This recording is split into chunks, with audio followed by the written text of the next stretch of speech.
Dans cet exercice, on étudie le coût de production d'appareils électroniques dans une entreprise qui est donné par la fonction grand C qui a Q appareil associe le coût de production C de Q qui vaut 1/500 de Q au cube plus 100 avec Q qui varie entre 0 et 200. Alors, on veut calculer en fait le coût marginal qui correspond au taux de variation de la fonction C entre Q et Q plus 1. C'est-à-dire le coût de l'unité supplémentaire, de l'appareil supplémentaire quand on en a fabriqué Q. Dans la première question, on nous signale que Q plus 1 au cube s'écrit sous la forme Q au cube plus 3 au Q au carré plus 3Q plus 1.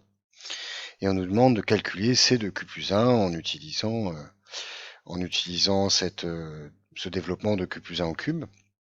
Alors C de Q plus 1, c'est 1/500 de Q plus 1 au cube plus 100. Et on remplace Q plus 1 au cube par son expression développée, Q au cube plus 3Q au carré plus 3Q plus 1. Donc c'est 1/500 de ça, plus 100.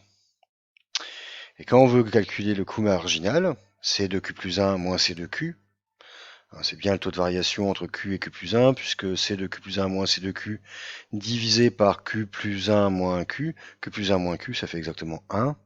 Donc C de Q, ça donne C de Q plus 1 moins C de Q.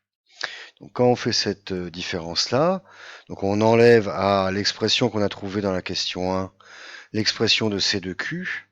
Donc les 100 se simplifient, ça va faire 100 moins 100. Et le 1/500 de Q au cube, le premier terme si on développe cette expression trouvée dans la question 1, il se simplifie avec le premier terme de C de Q. Il reste donc plus que 1/500 de 3Q au carré plus 3Q plus 1. Donc voilà une expression possible du coût marginal de la fonction C.